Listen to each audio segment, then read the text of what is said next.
기아 타이거즈 심재학 단장과 이범우 감독은 조상우 트레이드 결정을 내릴 때 2026년을 전혀 고려하지 않은 것은 아니었다. 하지만 심사숙고 끝에 우선 2025년에 통합 2연패를 목표로 달려가는 것이 중요하다는 결론을 내렸다. 어차피 2026년 경쟁 균형세는 아직 확정된 바가 없다. 올해 3억 4천만 원의 연봉을 받은 조상우는 2025년 연봉이 오를 가능성이 크다. 김도영 등 V12 주역들의 연봉 또한 크게 오를 전망이다. 그러나 심재학 단장을 비롯한 구단 관계자들은 2025년에 경쟁 균형세가 추가될 가능성은 낮다고 판단하고 있다. 따라서 팀 페이롤 증가분, 경쟁 균형세 20% 인상분 114억 2,638만 원에서 137억 1,165만 원으로 상승, 그리고 페이와 BF의 계약자들에게 지출할 금액 등을 모두 고려해 조상우 트레이드를 결정했다. 올해 기아의 경쟁 균형세는 112억 4,900만 원으로 팀 페이롤 증가분이 24억 6,265만 원을 초과하지 않을 것이라는 계산이 나온 것이다. 이렇게 2025 시즌이 정상적으로 진행된다고 가정하면 기아가 통합 2연패를 달성하든 그렇지 못하든 2025-2026 오프 시즌은 복잡한 문제가 될 것으로 보인다. 특히 2026년에는 새로운 경쟁 균형세가 설정되고 10개 구단이 이에 맞춘 대비책을 마련해야 한다. 심재학 단장은 2025년 이후에도 경쟁 균형세가 사라질 가능성은 낮다고 말했다. 야구발전기금의 기준이 그대로 유지될지, 오를지, 내려갈지는 예측하기 어렵다. 가장 일반적인 대비책은 경쟁 균형세 동결에 따른 시나리오를 작성하는 것이다. 이 경우 기아는 2연패를 달성한다면 기쁨도 잠시, 경쟁 균형세 기준을 충족하지 못할 가능성이 커진다. 2연패를 하면 팀 페이롤이 급격히 오를 가능성이 높기 때문이다. 2023년에 통합 우승을 이룬 LG 트윈스도 2024년 경쟁 균형세를 살짝 초과했다. 기아가 통합 2연패를 달성하든 못하든 2025 시즌 이후에는 대형 내부 FA만 4명이 된다. 양현종, 박찬호, 최현준에 더해 조상우까지 가세한다. 토종 에이스, 센터라인 핵심 선수들, 마무리 투수 등 모두 팀의 코어 전력으로 그들의 가치는 적지 않을 것으로 보인다. 이로 인해 기아가 2025-2026 회 시장에서 내부 FA 일부를 잃을 가능성이 있다는 전망도 나오고 있다. 2026년 경쟁 균형세가 확정되기 전에는 베파의 단형 계약 시도 또한 어려울 수 있다. 결국 기아는 2025년에 모든 것을 걸 수밖에 없다. 내부 FA 4인방 중 일부를 놓친다면 2026년 전력이 약화될 가능성이 있기 때문이다. 기아가 2025년이 그 이후 어느 시점보다 우승 가능성이 높다고 판단하는 이유이기도 하다. 또한 최영우, 나성범, 김선빈, 양현종 등 30대 중반을 넘긴 주요 베테랑 선수들이 더 나이를 먹기 전에 다시 한번 우승에 도전하는 것이 합리적이다. 결국 2025 시즌 중에 결정될 2026년 경쟁 균형세는 기아의 미래를 바꿀 수도 있다. 기아는 내부적으로 여러 시뮬레이션을 진행한 끝에 2025년 우승 확률을 극대화하는 것이 중요하다고 판단하여 조상우를 영입했다.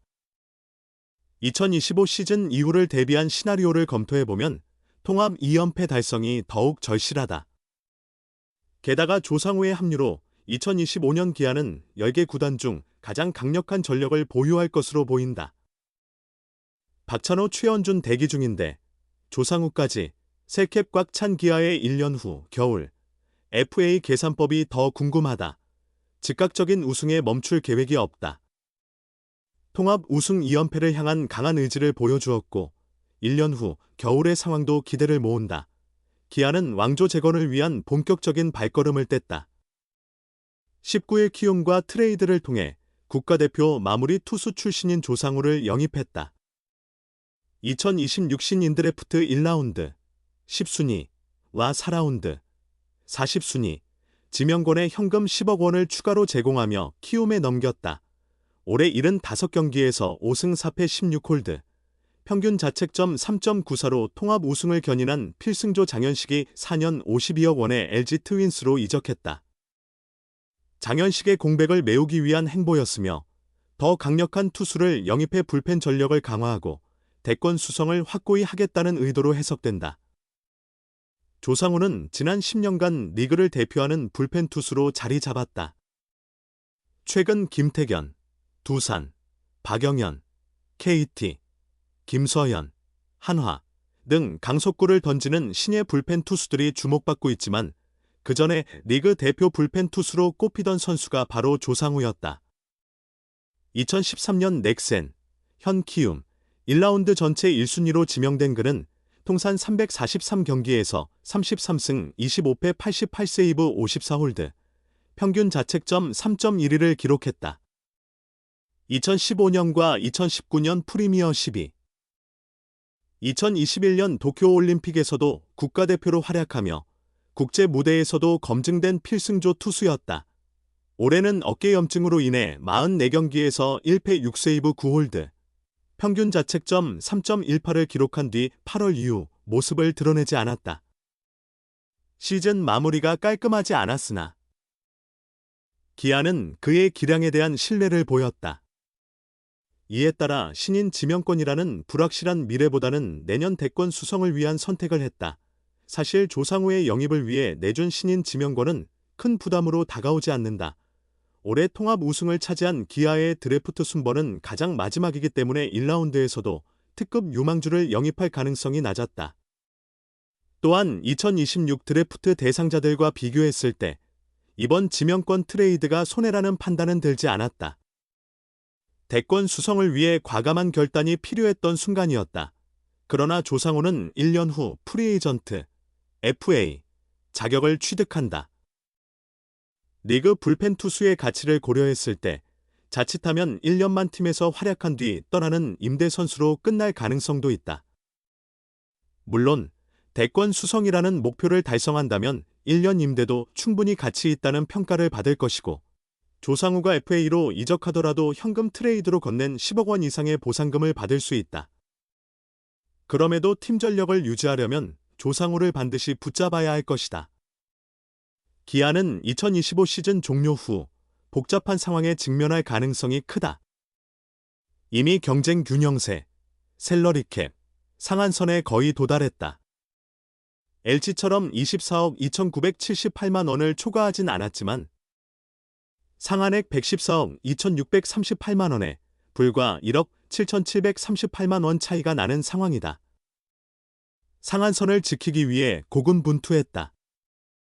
다행히 2025년 셀러리캡은 기존 상한액의 20% 증액된 137억 1,165만 원으로 조정되었다. 통합 우승을 목표로 하는 2025 시즌 선수단의 연봉 규모가 늘어날 수밖에 없지만 증액된 경쟁 균형세 덕분에 큰 무리 없이 버틸 전망이다. 조상우의 올해 연봉은 3억 4천만 원이었다. 하지만 2025 시즌 종료 후가 더 큰 걱정거리다. 주요 선수들이 FA 자격을 취득하게 된다.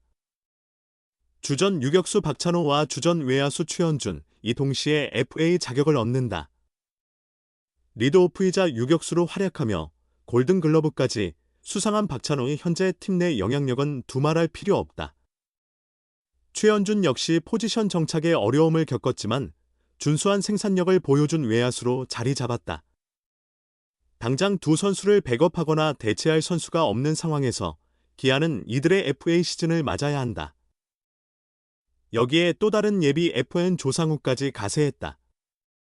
2025 시즌은 증액된 경쟁 균형세 덕분에 견딜 수 있을 것으로 보이지만 2026 시즌은 예측하기 어렵다. 경쟁 균형세 제도 자체를 두고 존폐 논의가 이루어지고 있지만 현재로선 이를 감안한 연봉 전략이 필요하다. 조상우 영입의 배경이 된 장현식은 LG와 4년 52억 원의 전액 보장 계약을 체결하며 시장가를 높였고 유격수 박찬호 역시 올해 하나와 4년 50억 원에 계약한 심우준의 사례를 기준점으로 삼아야 한다.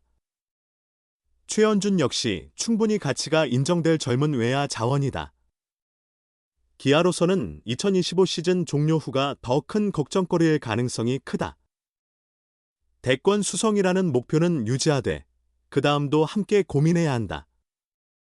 어쩌면 3명의 선수 중 선택과 집중을 해야 하는 상황이 올지도 모른다. 박찬호와 조상우 모두 A등급 회의가 유력한 만큼 이를 둘러싼 계산도 복잡해질 수밖에 없다. 바로 이 점이 기아의 1년 후 겨울을 주목하게 만드는 이유다.